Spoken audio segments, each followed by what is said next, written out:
Muy buenas tardes, bienvenidos a otra emisión de CDMX Nuestra Ciudad. El día de hoy, jueves 26 de mayo, son las 5 de la tarde y vamos a platicar con la senadora Xóchitl Gálvez sobre diversos temas, muchísimos temas que tienen que ver con esta ciudad capital. Acompáñenme.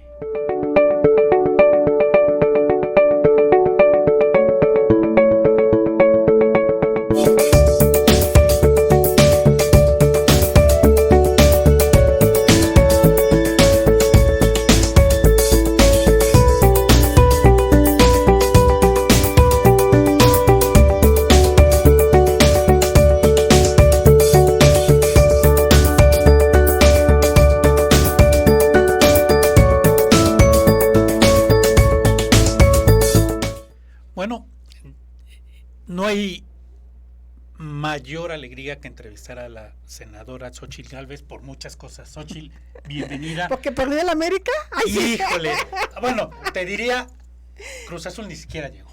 Pero ¿sabes qué? No, ¿cómo nos eliminaron de la final? O bueno, ¿cómo nos ganaron la final?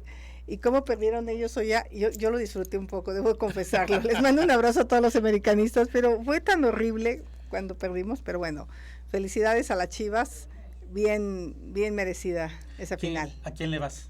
A las Chivas, sí. Sí, como buena Cruz Azulina no tienes tanto escozor con irle a las Chivas. No, para nada. Y a los Pumas, ¿no? Exactamente. A ver, Xóchitl, creo, es una apreciación mía, personal, la gente te ve como fifí, como que eres una persona que siempre has tenido lo que tienes ahorita. A mí me gustaría que nos platicaras de dónde viene Xóchitl, cómo ha crecido Xóchitl, cómo ha conocido esta ciudad que es tan grande, que tiene muchas cosas por conocer. Bueno, yo vengo de Hidalgo, yo nací en Tepatepec, por cierto, nací de pies, es un milagro mi nacimiento. ¿Por qué? Pues porque te quedas atrapada cuando en el útero, okay. Cuando naces pasa tu cuerpo y luego tu cabeza no pasa tan fácil. Uh-huh. Entonces mi madre dice que fue un parto muy complicado, de los más complicados que había tenido esa partera, pero en mi pueblo se cree que nacer de pies o de venir de nalgas al mundo es de buena suerte. Ok, mira. No, o sea, cuando se logra un parto de pies, dicen que caes parada. Okay. Entonces yo creo que caí parada porque pues fui una mujer siempre con carácter, aunque era una niña. Siempre supe que no quería para mí. Desafortunadamente viví en una familia muy violenta con un papá alcohólico y eso genera cosas horribles en la casa. Claro. Genera demasiado entonces sufrí violencia desde muy niña y la primera golpiza que recibí como a los 5 años fue terrible, porque como un adulto le pega a un niño con las fuerzas, ¿no? O sea, no lo puedo comprender. Y y a los 8 años decidí ayudar a mi mamá porque pues la pasaba muy mal económicamente vendiendo gelatinas en la plaza.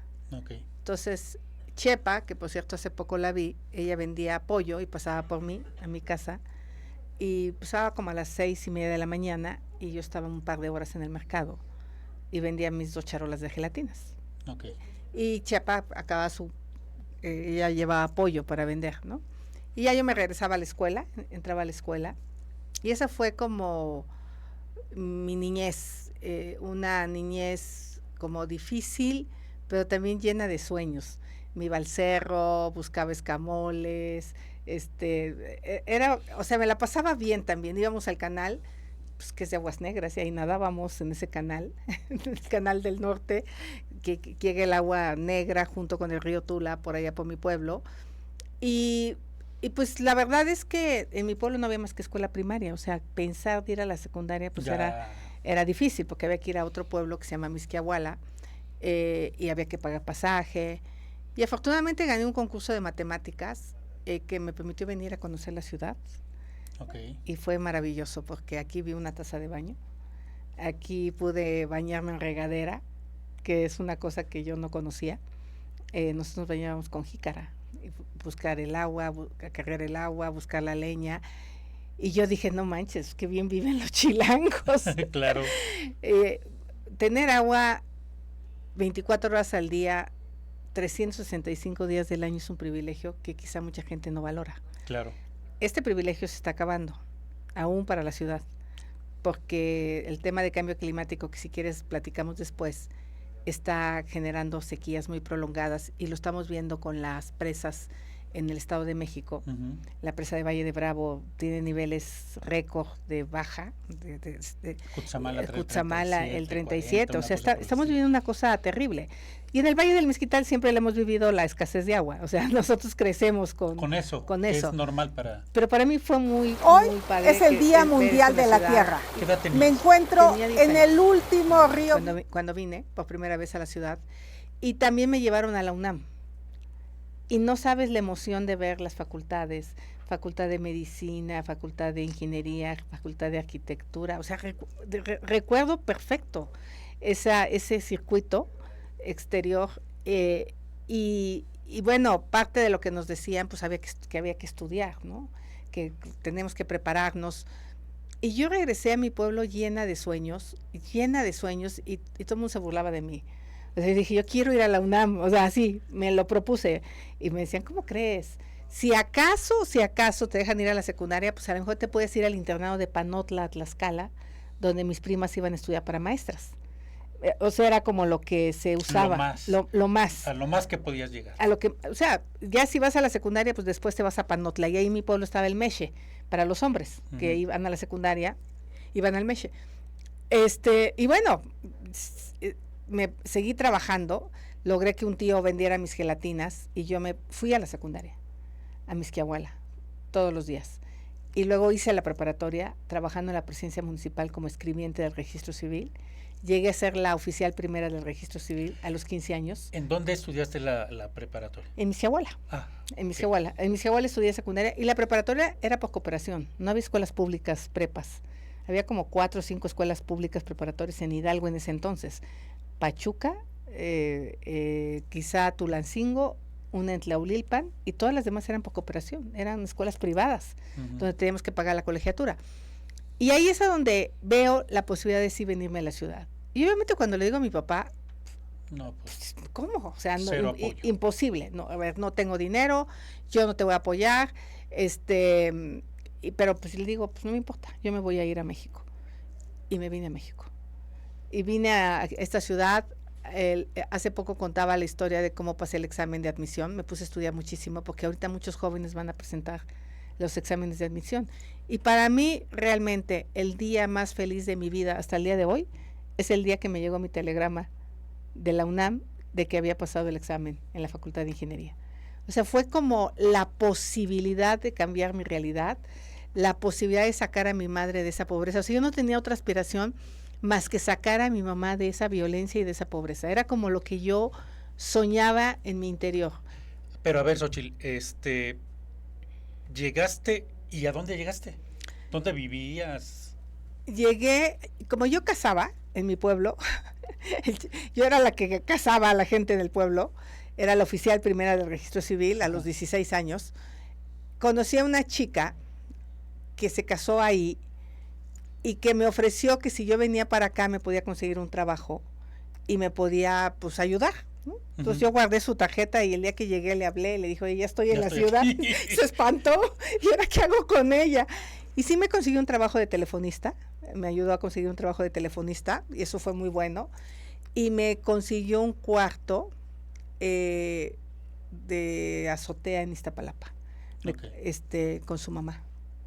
Y ahí llegué a vivir con ella estaba casada, pero sí me quedaba lejos la universidad. Sí, claro. Entonces sobre todo porque en ese entonces no había tanto transporte, pues, pero el metro era más rápido, eso sí tengo que reconocer. Sí, claro. Era un metrote rapidote, limpiote, como decía Chava Flores, ¿no? Sí, claro. Y pues yo pensé que ya estaba del otro lado. No tienes idea lo difícil que es para alguien que viene de un pueblo, primero adaptarte culturalmente a esta ciudad tan violenta. Sí, claro. Mucha violencia sexual. O sea, tiro por viaje me agarraban las piernas en el metro, tiro por viaje en el pecero, un tipo se arrepegaba. O sea, es una cosa espantosa. Es una cosa espantosa porque además te ven toda pueblerina, toda miedosa, toda desconcertada y la gente abusa más. Claro. El maestro de matemáticas de primer año me agarró las piernas en la Facultad de Ingeniería. ¿En serio? En serio. Y no supe qué hacer. O sea, me quedé apanicada, pasmada todo el semestre.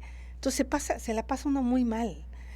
O sea, no es nada fácil venir del pueblo a la ciudad. Y yo compraba 1 litro de leche, pasaba por 2 panes, me comía uno en la mañana y uno en la noche. O sea, en la noche pasaba, cuando podía, pasaba por mi leche y mi pan. Y luego me echaba una torta en las islas, ahí en la Facultad de Ingeniería, para ya entrar a las 4 a la facultad. Entonces... Cuando ya habías ido a trabajar. A trabajar, okay. Había sido aceptada. Y resulta que yo había sacado 10 en todo mi pueblo, y de repente mi primer examen de cálculo 4.2. No manches, o sea, yo dije, ¿qué voy a hacer? No puede ser que me hayan reprobado. Y me di cuenta que mi nivel académico era muy bajo, que vienes con un rezago. O sea, ¿tú te imaginas estos chavos de Oaxaca o ahorita con la pandemia que no tomaron clases? O sea, el nivel que traen. O sea, el que estudiaba cálculo diferencial integral en el 5º semestre y que no tuvo Zoom para conectarse con su profesor. Mi hermano es maestro y les daba clases por WhatsApp a sus alumnos. Les mandaba mensajes por WhatsApp a las mamás y las mamás tenían que atender 5 niños. O sea, no nos damos cuenta que la tecnología es algo que no tiene la gente. Hoy, casi 40 años después más de 40 años que yo me vine del pueblo. Entonces, realmente ahí es donde yo hago mi primera reflexión de la desigualdad. O sea, te miden como igual cuando no eres igual. Y por eso mucha gente se queda atrás. No porque no tengamos ganas, no porque no tengamos talento, capacidad. Aptitudes. No, lo que pasa es que tenemos una desventaja. Otra desventaja para mí fue el idioma. O sea, el maestro dice, a ver, vayan a la biblioteca y saquen su libro de computación. Los que podían comprar, lo compraban. Yo tenía que ir a la biblioteca, pues estaba en inglés el libro. ¿Dijiste qué? Ahora sí que, ¿what? Y entonces, pues con el diccionario, palabra por palabra. ¿Qué cosa? ¿Qué cosa? O sea, y aprendiendo lo que podía, y yo lo aprendí a leer primero que a hablarlo. O sea, y mi pronunciación hasta la fecha es fatal. Porque de verdad dan por sentadas muchas cosas. Muchos de mis compañeros venían de CCH, ya habían programado BASIC, ya tenían una computadora. O sea, yo en mi vida había visto una computadora, en mi vida. O sea, fue la primera vez que yo me senté con una computadora. Entonces, la cultura, la soledad, la pobreza, o sea, lo que ganaba de telefonista apenas me alcanzaba para pagar el cuarto, para comer, para lo indispensable. Sí, o sea... Y de repente mis compañeros ven que sufro mucho. O sea, afortunadamente pasé todas las materias el primer semestre. Afortunadamente pude, porque no era tonta, o sea, era lista, pero traía... Entonces mis compañeros empezaron a dar clases extras. O sea, hubo mucha solidaridad en la Facultad de Ingeniería conmigo. Y uno de ellos me dijo, concursa por la beca para que te metas al centro de cómputo. Oye, Héctor, pero si de por sí, veme cómo dice, mira, son las vacaciones, hay un curso intensivo, se van a quedar los 5 mejores. Él trabajaba en el centro de cómputo, pero si logras entrar, ya no vas a sufrir de andar para arriba y para abajo, porque me iba de telefonista, y luego venía a CU, y luego iba en la noche. O sea, se daban cuenta cómo la pasaba mal. Y me dijo, te ayudamos, te apoyamos. Y efectivamente me quedé entre los 5 mejores estudiantes en el centro de cálculo de la Facultad de Ingeniería. Y esos 3 semestres que tuve una capacitación intensiva de Algol, Fortran, COBOL, C, ensamblador, me volví una súper programadora. O sea, y además daba asesoría a los estudiantes. Entonces ya, la verdad es que la vida me cambió, me cambié de un cuarto a la Roma. Ellos me llevaban a veces comida de sus casas porque pues apenas alcanzaba para el cuarto. Y de repente sale una convocatoria del INEGI de programadores que supieran Algol, que ya era como algo muy especializado. Me quedo y me empiezan a pagar 50,000 pesos. O sea, ¿y qué pensaste? No, porque además me pagaron 6 meses juntos. Era cuando el gobierno te juntaba, Okay. ¿te acuerdas que la nómina tardaba meses en que saliera tu pago? Saliera tu pago, claro, sí. O sea, y me pagaron como... Si salía en 3 meses, híjole, sí, ya, te había ido muy bien, pero podían ser 5 o 6 meses. Me salió en 6 meses y me dieron 300,000 pesos. Yo no sabía qué hacer con tanto dinero, nunca en mi vida había visto tanto dinero. Obviamente empecé a ayudar a mis padres, me renté un depa, ahí en Copilco, me cambió la vida. Ya estabas del otro lado. Por eso yo estoy convencida, lo que le decía este muchacho que tiene la beca Jóvenes Construyendo el Futuro, que si además de la beca le damos habilidades digitales, le damos un idioma y le damos código, ese chavo va a volar. O sea, las herramientas. Las herramientas. O sea, ahí es donde yo tengo un diferendo con el presidente. Estoy de acuerdo con los programas sociales, por supuesto que estoy de acuerdo. Hay que mantenerlos, pero hay que darles más. La gente merece más. La gente merece salir adelante por su propio esfuerzo. Y creo que a este programa le hace falta la parte adicional de habilidades, de competencias. Y eso a mí me quedó clarísimo porque cuando empecé a hacer gelatinas, tomé un curso de cocina en secundaria y aprendí a hacer gelatinas de colores. Okay. Y eso me pudo hacer que mis gelatinas se vendieran más porque las hacía de leche y de agua. Okay. ¿No? O sea, una pequeña habilidad de cómo hacerlas me puede hacer la diferencia. Te hace la diferencia. Claro. O sea, no necesariamente tienes que ir al conocimiento formal y ser un físico matemático, que si tienes y puedes, qué bueno. Claro. Pero sino que dentro de tu entorno puedas tener capacidades que te permitan enfrentar y salir adelante. Queda claro que no todo mundo puede tener una carrera universitaria, sería ideal, pero al menos si tienes preparatoria y tienes algunas competencias técnicas, puedas realmente tener un empleo. Mira, el presidente, en lo que no se ha dado cuenta, estaba leyendo un reporte del nearshoring que hizo una consultora gringa. Si se vinieran todos los empleos de la industria automotriz a México por relocalización, no nos alcanzarían los trabajadores. Y en automático los trabajadores ganarían el doble de lo que ganan, porque va a demandar mucha mano de obra. Entonces necesitamos un montón de ingenieros, de técnicos que puedan trabajar en toda esta transformación hacia los coches eléctricos o híbridos, que es hacia donde el mundo está yendo. Entonces, creo que es a donde yo me desespero un poco, porque creo que podríamos aspirar a que nuestros jóvenes tuvieran empleo dentro del país y no tuvieran que ir a sufrir a los Estados Unidos a jugársela. Yo lo viví en carne propia, lo que te puede dar el adquirir conocimientos.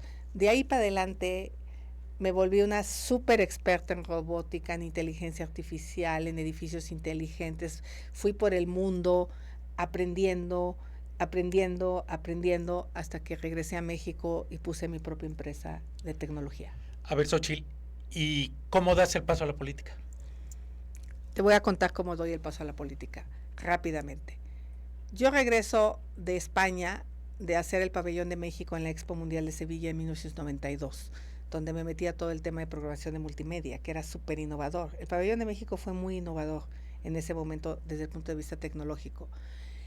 Y entonces había yo dialogado con ingenieros de Japón, ingenieros de Canadá, ingenieros de Estados Unidos, porque ahí nos conocíamos todos, estaban los pabellones de todo el mundo, y a la hora de la comida, pues conocías. Y entonces me decía, bueno, nuestro pabellón es sustentable. Ay, güey, ¿y qué es? Pues mira, capta el agua de lluvia, había indicios de celdas solares, había nuestra orientación evita que haya, porque Sevilla es muy caliente, entonces nuestra orientación evita que haya tanta ganancia de calor. Entonces yo era una esponja, ¿no? Así iba aprendiendo y dije, voy a ir a México y voy a poner una empresa de consultoría tecnológica. Creo que México tiene que estar a la vanguardia y regreso a México en 92 y fundo High Tech Services con 3 pesos en la bolsa, porque siempre he estado ayudando a medio mundo y ningún banco me quiso prestar dinero, ningún amigo mío que tenía dinero quiso asociarse conmigo, me dijeron, eres mujer, eres mexicana, nadie te va a contratar, así. eres mujer y eres mexicana. Lo bueno es que eran tus amigos. Que eran mis amigos. Ese amigo cuando me vio súper exitosa, porque en 94 gané el premio a la empresaria del año y en 95 volví a ser la empresaria del año, me dijo, ay, Xochitl, es que tienes una suerte. Puta cabrón, o sea, no, güey, no es suerte, es trabajo. O sea, la verdad es que la suerte va de la mano con el trabajo, claro. yo creo. Y entonces en 95, cuando me estaban dando el segundo premio y llegué a mi casa de regreso, en la cultura ñañú se cree que el único pecado por el que tú vas al infierno es por guardar más dinero del que necesitas. Okay. Esa es como o sea, tú tienes que repartir, redistribuir, ser solidaria. Y dije, pues qué flojera dedicar todo mi talento a solo hacer dinero. Y entonces creo una fundación y me pongo a trabajar con el Hospital Infantil de México para intentar resolver un problema que era la desnutrición infantil en comunidades indígenas. Descubro que el 10% de niños rarámuris mueren antes de cumplir los 5 años, que en la montaña de Guerrero hay una mortandad infantil altísima por desnutrición, y creamos una papilla hecha a base de atole de masa, y empiezo a trabajar con muchísimos colegios de la Ciudad de México y de Monterrey y de Oaxaca y de Puebla. Para no hacer tu cuento largo, llegamos a atender a 100,000 niños con problemas de desnutrición desde la sociedad civil, con el apoyo de muchos empresarios que vieron mi trabajo. O sea, yo no solo no he usado un peso del dinero público, he puesto mi dinero privado al servicio de la gente. O sea, sí traigo esa razón del servicio, de ayudar a alguien que la pasa mal desde muy joven. Ya no te conté, pero desde que estaba en Tepa daba clases de alfabetizaba, organizaba mujeres, metía agua potable. O sea, desde muy joven traigo este tema del servicio social, del servicio comunitario. Y de repente saca un reportaje Financial Times sobre una mexicana que es empresaria y que hace un trabajo filantrópico. Business Week en el 99 me pone en su portada como una de las 25 New Business Elite en América Latina. Y en el 2000 es como el Foro Económico de Davos en Suiza me pone como una de las 100 líderes globales del futuro del mundo, pero lo que llama la atención es que nunca una mujer mexicana había ganado esa mención.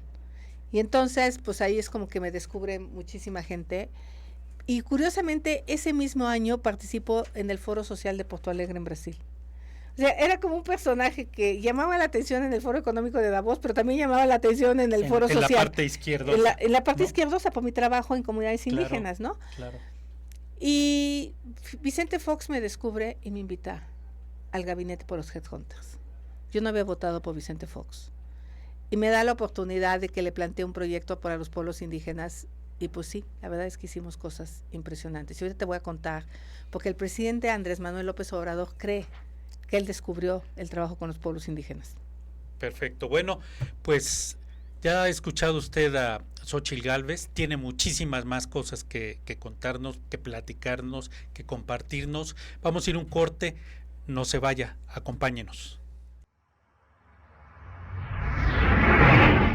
Ya estamos de regreso y seguimos platicando con Xochitl. Xochitl, entonces, empiezas a trabajar con Vicente Fox. ¿Qué hicieron? Lo primero que le digo es que el levantamiento armado de Chiapas pone en el debate los derechos de los pueblos indígenas. Y el subcomandante Marcos le hace un reto de que recupere los acuerdos de San Andrés. Y Fox pues dice, pues si es eso, en 15 minutos resuelvo la bronca, ¿no? Su famosa frase, 15 minutos. ¿No? Y su intención fue buena. Y entonces yo lo convenzo que enviemos al Congreso los acuerdos, pero los políticos no estuvieron a la altura de entender de qué se trataba. Ahí hay cierta coincidencia en que todavía somos un país muy clasista. ¿Tú consideras eso? Todavía lo somos. Somos un país clasista. Ahorita, en pleno siglo 2023, sí, mayo de 2023, somos clasistas. Somos clasistas, sí. Okay. Y entonces, muchos no entendieron qué significaba la autonomía de los pueblos indígenas, la libre determinación, se espantaron. Diego Fernández de Ceballo decía que yo era una piojosa, morraluda, trotskista. O sea, yo entro al gabinete y irrumpo con una visión de izquierda, derechos de los pueblos indígenas, pero la manda Vicente Fox. Él la manda y quien no la aprueba es el Senado de la República. Quien le mocha cosas como esto de la autonomía, el que los recursos naturales fueran plenamente derechos de los pueblos indígenas. O sea, ¿cómo vives en el bosque y puede venir un tercero a explotar tu bosque y te jode, ¿no? O sea, pues los pueblos indígenas tenían que tener prevalencia sobre recursos naturales que han cuidado históricamente. En fin, se cae. Yo protesto, es el primer desacuerdo que tengo con Fox, porque él felicita al Congreso y yo digo, esa reforma no sirve. Y Marcos se levanta de la mesa y se va. Y no se firma la paz con Chiapas. Pero logramos cosas y dije, bueno, pues de lo que hay, vamos a crear el Instituto de las Lenguas Indígenas, que hoy AMLO quiere desaparecer, por cierto. Vamos a crear la Dirección General de Educación Intercultural Bilingüe. Justamente lo que requerimos es esta visión intercultural para entendernos unos a los otros. No es que los mestizos sean superiores o los indígenas sean superiores a los mestizos. Simplemente tenemos que intercambiar puntos de vista porque cada uno tiene una riqueza. Hay que comunicarse. ¿No? Hay que comunicarse. O sea, porque eso de los verdaderos, yo sí soy un verdadero indígena. Pues no sé, pero pues también un verdadero mestizo le aporta a este país. Logro crear el Fondo de Infraestructura y electrificamos a 2 millones de personas. Okay. Es impresionante. Sí, claro. Porque Oaxaca no estaba electrificado, estaba iluminado.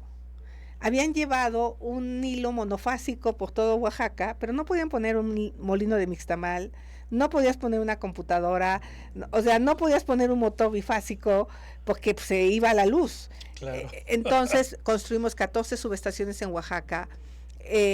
La Sierra Tarahumara la electrificamos llevando los postes por helicóptero. O sea, imagínate, y entonces me decían, ¿cómo te vas a gastar 300 millones para llevar la electricidad a San Andrés Comiata? Presidente, esa gente que usted cree tiene 3,000 años de vivir ahí. Ese es el origen de este país. Y Fox fue bastante sensible y me dio los recursos para hacer esto. Hoy el presidente habla de los caminos a Oaxaca de pico y pala. Lo que él no sabe es que a mí me tocó abrirlos. San Lucas Camotlán no tenía acceso terrestre. San Juan Petlapa no tenía acceso terrestre. O sea, y no sabes lo que fue abrir el nudo, la Sierra Madre, o llegar a Totontepec Mije, con cortes de más de 100 metros a los cerros. O la Tlapa Marquelia, donde tienes un terreno que llega hasta Acapulco, ves que siempre se está cayendo la México-Acapulco. Sí. Bueno, pues eso cruza por la montaña y está igualita, parece gelatina la tierra en esa zona. Entonces, aperturar caminos en estas regiones requería muchísimo expertise técnico. Yo me metí a eso. Tú antes te hacías 14 horas para llegar de Tepic a Jesús María. Hoy te haces 4 horas. O para llegar del Mezquital a los límites con Nayarit para cruzar la Tepehuana. Ese es el trabajo que me tocó. Hay una carta que Miguel Ángel Granado Chapa me hace para que yo me vaya en el 2005 de candidata a gobernadora de Hidalgo. Y le digo, Miguel Ángel, todavía no acabo. Yo me comprometí a llevar la luz a tales lugares, me comprometí a acabar tal carretera, me comprometí a hacer el hospital de la montaña de Guerrero, que por cierto ahí en paz descanse René, pues no estaba terminado y se habían acabado la lana, o son pendejos, se la robaron, no sé qué pasó, pero el hospital no estaba, tuvimos que meterle otros 25 millones de pesos, y no me fui, le dije, no me puedo ir, y acabé hasta el 30 de noviembre de 2006 con mi cargo. No quise ir a otro lado, con el deber cumplido. 10 universidades interculturales se crearon, se crea el Instituto Nacional de las Lenguas Indígenas. O sea, yo creo que mi trabajo en el gobierno de Fox fue realmente bueno. Me querían muchísimo las comunidades indígenas, pero sobre todo, no tengo un escándalo de mi cuenta pública. Porque si no te robas el dinero no vas a tener escándalos. Claro, exacto. O sea, entonces muy contenta. Es uno de los trabajos más impresionantes que he tenido en mi vida y que no lo volvería a cambiar. Qué bueno que dejé la empresa, qué bueno que dejé de hacer dinero y qué bueno que me dediqué a servirle a los que menos tienen. A ver, Xóchitl, demos un salto. Estás en Miguel Hidalgo. En Miguel Hidalgo, hasta donde yo sé, hiciste cosas muy interesantes. por ejemplo, si mal no recuerdo, algo que tenía que ver con captación de agua de lluvia, sí, claro. ¿no? Platícanos rápidamente de eso. Te platico rápidamente que la ciudad, si no hacemos algo, se va a quedar sin agua. Mucha gente no se da cuenta que la gente en Iztapalapa consume agua de muy mala calidad, sí. Pero de pésima calidad, con problemas de salud pública inclusive que podemos tener. Necesitamos que el poniente de la ciudad, donde llueve mucho y donde se puede infiltrar el agua de lluvia, se infiltre. Necesitamos que el sur de la ciudad deje de crecer de manera irregular para que sigan siendo la recarga de los acuíferos. Entonces hice jardines infiltrantes. Compré 54 camiones de basura, que eso no lo hace un delegado en 3 años. Bueno, yo conozco algunas alcaldías, por no decir que Iztacalco, donde, híjole, cómo hacen falta camiones. Pero quité 6 direcciones generales y ahorré 300 millones de pesos. Y con ese dinero pavimenté, cambié el 100% de lámparas a LED. O sea, hice un montón de cosas que se pueden hacer administrando bien. Y la verdad, hice, por ejemplo, el primer Fab Lab, una primera fábrica digital en América Latina pública, donde los jóvenes iban con cortadoras 3D, con impresoras 3D, con CAD, con todas las herramientas para desarrollar sus prototipos, para producir nuevos productos. Tú ahí puedes hacer una prótesis de un perro, puedes hacer una prótesis de una muela. O sea, no sabes lo que importa la tecnología para el desarrollo profesional. Todo eso me tocó hacerlo en Miguel Hidalgo. A ver, dentro de las cosas que yo recuerdo que hiciste en Miguel Hidalgo, está el tema de la capacitación, de la educación. Sí. Ayudaste a mujeres, por ejemplo, que no habían tenido otra oportunidad, llegaste y les diste una oportunidad. Cuéntanos también rápido de eso. 6,000 personas capacitadas en competencias laborales, cursos, electricidad, plomería, pero 30 mujeres entraron a la universidad a hacer una carrera técnica de 2 años. Si pudiera haber, en Europa hay técnico universitario y hay técnico superior universitario. Este era un técnico universitario, o sea, después de la prepa hacen esta carrera de 2 años, que si bien es cierto, no son contadores, son técnicos en contabilidad superiores, pero más que un ayudante de contabilidad. Claro. Entonces, abrimos la carrera de turismo, de contabilidad y de sistemas, 2 años. Las madres solteras fueron candidatas a este programa. ¿Por qué? Porque pues en lugar de darles una despensa, como madres solteras les dimos la oportunidad y no sabes el que regresaran con un empleo a sus casas. Ana se dedicaba al taxi, tenía 16 años de taxista y ella sacó la carrera de técnico en turismo. Entonces, yo sigo pensando que la solución del país está en darle a la gente habilidades que le permitan salir adelante. Creo que ahí el presidente no quiere ver esa parte. Él solo quiere decir que dependan de mí el resto de su vida, claro, para que sean cautivos, porque son pobrecitos. Yo estoy súper de acuerdo con eso, pero si alguien me está oyendo, que me diga si no quisiera que su hijo no dependa del programa social el resto de su vida, que su hijo aprenda inglés, computación, tenga código, una tablet, exacto, que pueda todos los estudiantes que pasaron el examen de admisión, que fueron al curso de regularización, les di una tablet en la Miguel Hidalgo. ¿A todos? Todos los que fueron al curso de regularización y pasaron el examen de admisión, les di una tablet. Y casi el 90% pasaron el examen de admisión. O sea, se les regularizaba en secundaria y se les regularizaba en prepa con el Politécnico. Ese curso te cuesta 6-7 mil pesos. Sí, claro. Yo se los di gratis y además les di una tablet. O sea, es por ahí. Sigo pensando que es por ahí y que tenemos que caminar por ahí. Sí a los programas sociales, pero también a las habilidades, a las capacidades y a fomentar el empleo. A fomentar el empleo. Para mí uno de mis sueños de gobernar esta ciudad es crear varios clústeres tecnológicos que les permitan a los jóvenes tener uno en economía circular, otro en mentefactura, otro en temas de agricultura y quizá podríamos tener uno en materia de salud. Mucha gente podría venir a México a recuperarse de lesiones, claro, ¿no? Con fisioterapia. Podríamos tener miles de fisioterapeutas y mucha gente podría venir 6 meses a recuperarse de una lesión de cadera, de columna, y aquí podrían tener empleo y bien pagado. O sea, tenemos una gran oportunidad por el vecino que tenemos al lado, pero en lugar de sentirnos que nos manda o que la soberanía nacional, deberíamos aprender a dialogar con nuestro vecino de una manera respetuosa y sacarle provecho a esa vecindad para que México crezca. A ver, Xóchitl, acabas de decir, te gustaría gobernar. la Ciudad de México. ¿Qué le ofrece Xóchitl Gálvez a la Ciudad de México? Primero, darle mantenimiento al metro. Híjole, bueno, ya, yo creo que con eso ya estás arriba del 60 o 70% de... Que no se conformen con la seguridad que tenemos. Miren, lo venden como un éxito, pero el 60% de los chilangos se sienten inseguros. Sí, claro. Obviamente es un éxito porque en Zacatecas el 97% se siente inseguro. Sí, claro. Entonces, pero no es un éxito tener 60% de gente insegura en la ciudad. Y dentro de las mediciones que yo he hecho, el número 1 de preocupación es seguridad. ¿Qué tenemos que hacer? Tenemos que apostarle a la justicia cívica. Ahí es a donde contienes a posibles infractores. Porque si empiezas a beber en la vía pública y luego te vuelves asaltante y luego matas a tu amigo porque te encabronaste con él, ahí empieza la tragedia de muchas familias. Que pongas la basura en su lugar, que recojas las cacas de tu perro, que no te estaciones en doble fila. O sea, ahorita que venía para acá en la bicicleta, qué bonito ver los agapandos sobre Chapultepec. ¿No te ponen de buena? Sí, claro. ¿No? Claro, o sea, supuesto. pues esos agapandos tendrían que estar en todas las colonias. Lleno de árboles la ciudad. O sea, necesitamos que la ciudad esté bonita y que estemos contentos de vivir en la ciudad, pero eso hay que cuidarla, entonces hay que educarnos. Como la gente, o sea, no sabe la cantidad de basureros que quité en Miguel Hidalgo. O sea, me dejaban colchones, me dejaban sillones, tenían relaciones sexuales ahí los indigentes, se drogaban ahí. O sea, era una cosa asquerosa el mercado de la curva.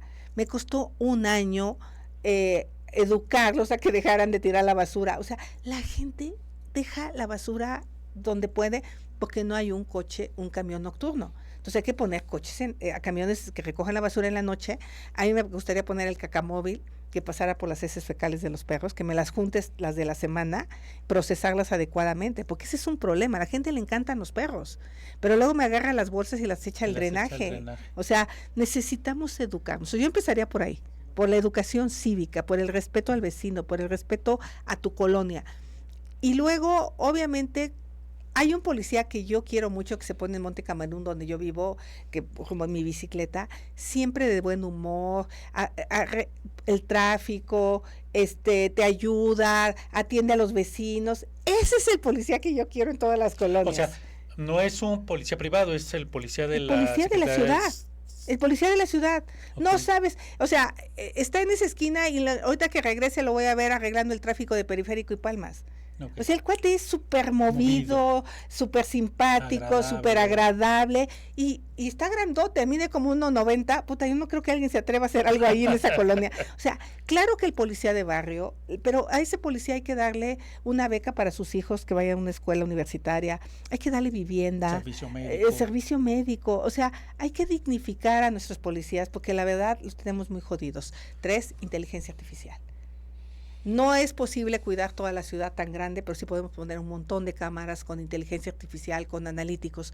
¿Cómo se nos metió un capo del narcotráfico hasta Plaza Carso y lo mataron? O sea, que las cámaras no lo detectaron que andaban ahí. Pues no tenemos analíticos. Varias ciudades del mundo se están cuidando con inteligencia artificial. Entonces, sí los policías, más la inteligencia artificial, porque pues a veces también el policía tranza, pues ahí la cámara lo va a detectar que le está pidiendo moche, ¿no? Y tú puedes capacitar a la cámara de que eso es moche y entonces ese policía llega a otro y dice, güey, no puedes pedir moche. En fin, hay que usar tecnología, hay que usar factor humano, hay que hacer participación ciudadana. Entonces, agua, seguridad, empleo, mantenimiento del metro, son para mí, y obviamente la movilidad. Yo soy ciclista porque odio hacerme 2 horas en el coche, odio estar encabronada con la vida. Y obviamente ahorita me moví desde aquí hasta Polanco. Fueron como 8 kilómetros. La verdad, súper bien. Yo sí me gustaría que la gente fuera más ciclista, pero hay que proporcionarle los mecanismos con más ciclovías, con más transporte público. Y también necesitamos más educación en ese sentido, ¿no? Para se han ido educando. Los conductores también. Sí, digo, ahorita estaba un conductor en la ciclovía y le dije, yo me tuve que abrir, ¿no? Y cuando te abres corres el riesgo que un coche en alta velocidad te impacte, ¿no? Lo tienes que hacer como... Y le dije, oye, ¿sí te das cuenta el riesgo que corro al abrirme? Y me dijo, discúlpeme. O sea, pero no en mala onda. Oye, pendejo, ¿por qué te pones, no? O sea, le dije, nomás date cuenta el riesgo que estoy corriendo porque tú estás estacionado en la ciclovía. Él, pues, si tenía que bajar algo, se tendría que estacionar y estorbar a los coches, no al ciclista. Claro. Porque el coche corre menos riesgo que un ciclista. Y nosotros los ciclistas no deberíamos de subirnos a la banqueta. ¿No? Entonces, como que tenemos que aprender a respetarnos, muchísima justicia cívica. Yo sí creo que esta ciudad necesita un cambio. Sí necesitamos que recuperar nuestra ciudad. Son demasiados años de un solo grupo en el poder. Hay que ser muy pendejo para que se te caiga el metro. Híjole. O sea, imagínate, lo diseñaste mal, no le diste mantenimiento, no lo supervisaste. ¿Cuántos años tiene que se construyó? 12, 10 años el metro. ¿En qué parte del mundo se cae el metro? Entonces, hay mucho que aprender de lo que se ha hecho mal, pero también se han hecho cosas buenas. Hoy se cumplen 2 años de la tragedia de la línea 12 del metro. En este lugar fallecieron. Porque ya nos vamos acercando al final, desgraciadamente los programas así como que nos dan tanto material se pasan muy rápido, pero bueno, vas por el PAN, vas por la alianza. Primero, ¿qué pasa en el PAN? Acabamos de ver, ahí tuviste una reunión con Santiago Taboada, ¿qué va a pasar? ¿Quién va? Nos tenemos que poner de acuerdo y tiene que ir quien sea más competitivo. O sea, si yo no soy la que tiene la mayor intención del voto, pues mal haría yo en querer levantar la mano. Y hoy sí soy yo. Hoy estoy muy arriba en todas las encuestas. Está haciendo su esfuerzo. Y no es porque yo sea más capaz que Santiago, tengo más años en esto. Y hay un reconocimiento también al trabajo, ¿no? Eso es normal. Lo que quedamos es, ojalá podamos, hay otros aspirantes, entonces, sí creo que somos los dos mejor posicionados, eso sí es cierto, pero bueno, tenemos que dialogar con el PRD, con el PRI, y deberá de ir quien pueda recuperar esta ciudad. Yo no tengo una enfermedad de poder, sí creo que para estar en el servicio público tienes que tener un profundo amor por el prójimo, porque si no vienes a robar, si no vienes a farolear, si no vienes de mamón, es una chinga.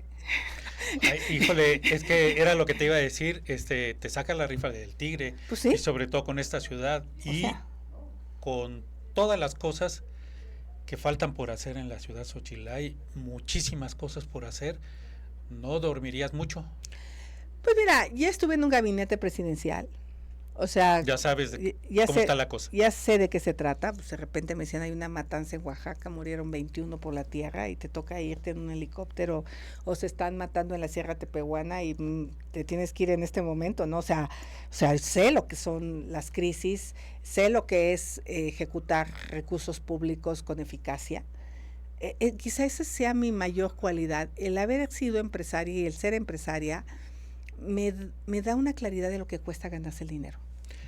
A ver, Xóchitl, cuando hace un rato dijiste que tú te propusiste venir a estudiar a la Ciudad de México, ¿traes esa misma férrea intención por ser jefa de gobierno?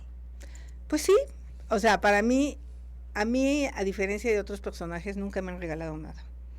O sea, nunca. Siempre me lo he tenido que ganar. Con el sudor de la frente. Hoy lo que dicen, pues es que ella no es del grupo del PAN, ¿no? O sea, es como un poco lo que los críticos dicen, ella no está...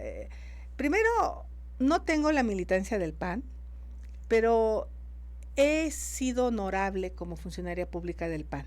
Y yo creo que eso debería ser muy importante. Eso vale. He sido eficaz. Entonces, me queda claro que en los ánimos de Marco Cortés, pues posiblemente estén los de casa. Pero yo también creo que ellos lo que quieren es ganar, y si quieren ganar, pues también tendrían que invitar a alguien que sea competitivo y que tenga el ánimo de la gente. Entonces esa es mi apuesta. Yo sí espero poder ser la candidata y la próxima jefa de gobierno. 2 preguntas rápidas. 1, el tema de la corrupción inmobiliaria, ¿qué tanto te puede afectar? A mí nada. Al contrario, yo combatí la corrupción inmobiliaria en Miguel Hidalgo. Demolí 15 inmuebles. Denuncié a Víctor Hugo Romo por varios usos de suelo falsos que se aceptaron. Bueno, David Razú vivía en Minería 88 con un penthouse ilegal donde se habían construido 19 departamentos de más. Obviamente, pues ya estaban ocupados. Tengo una solución para la corrupción inmobiliaria. Hoy vi que la jefa de gobierno anunció algo de digitalización. Yo más bien pienso en blockchain, que es una tecnología infalible para que nadie pueda modificar usos de suelo sin que deje huella, para que los notarios públicos no puedan escriturar departamentos que violan el uso de suelo, y para que el registro público de la propiedad no ande inscribiendo en el registro casas y departamentos que violan el uso de suelo, porque entiendo que en una delegación se da la licencia, pero el proceso de los notarios y el proceso de registro público es otra cosa, y ahí también hay corrupción. Entonces creo que el tema de la tecnología es la solución para la corrupción inmobiliaria. Deberíamos de dar el alineamiento y número oficial por internet. No manches, para ir a sacar un alineamiento en cualquier delegación te piden moche. Claro. Para aceptar tu manifestación de obra debería ser por internet, y el uso de suelo debería ser digital. O sea, el tema es que no quieren combatir la corrupción inmobiliaria, porque es un gran negocio para muchos personajes de la ciudad, claro. No solo para las alcaldías. Entonces yo ahí sí creo que no es justo que solo se trate de estigmatizar a Benito Juárez, cuando en Miguel Hidalgo yo denuncié, y cuando hay otras delegaciones que tienen muchísimos casos de corrupción inmobiliaria. Entonces, yo tendría la capacidad de resolverla por la vía tecnológica. Y, por ejemplo, yo en la Miguel Hidalgo hacía una manifestación digital donde le decía a la gente, aquí se pueden hacer 4 niveles, 16 departamentos, y lo transmitía por internet. ¿Qué máxima supiera? Y entonces cuando veían el 5.º nivel me decían, delegada, usted dijo que 4. Entonces, tenemos que hacer pública la información, porque la gente no está obligada a saber qué se puede hacer al lado de su casa. Entonces creo que ahí también otra vez la participación ciudadana de los vecinos, pero si eres parte del moche, pues te haces güey. Claro. Entonces, bueno, a mí no me va a afectar ni me puede afectar, porque no tengo un solo peso en mi bolsillo producto de nada. No hay un empresario en Miguel Hidalgo que diga, yo le di dinero a esa señora. No hay, no existe. A ver, Xochitl, por último, te entrevisté hace unos años cuando tú eras todavía jefa delegacional en Miguel Hidalgo, y me dijiste que si dejabas la delegación antes de terminar tu mandato, vendías tu casa. Pues se vendió. Yo vivía en las Lomas de Chapultepec y ahora vivo en la colonia Reforma Social. Soy de las pocas políticas, acabo de estar en el Colegio Salesiano esta semana. Hay un programa de becas para mujeres y hombres que estudian la carrera de odontología, y se está construyendo unos consultorios médicos para que hagan sus prácticas y se beneficie a la gente de la Náhuac. O sea, entonces, si Xochitl dice algo, si lo cumple. Pero podemos estar... Casi me cuesta el divorcio. Tu esposo no estuvo muy de acuerdo. No, sigue encabronado, lo tengo que reconocer. Bueno. Muchas gracias. Xochitl, te agradezco mucho, y ojalá tengamos oportunidad de próximas semanas tener otra plática, porque hay muchísimas otras cosas de qué platicar. Tenemos sí, no hablamos nada del Senado, pero ahí traigo una agenda impresionante en el Senado, y he hecho cosas muy padres, como la ley donde las trabajadoras del hogar hoy tienen seguridad social. Esa fue una ley que tu servidora redactó.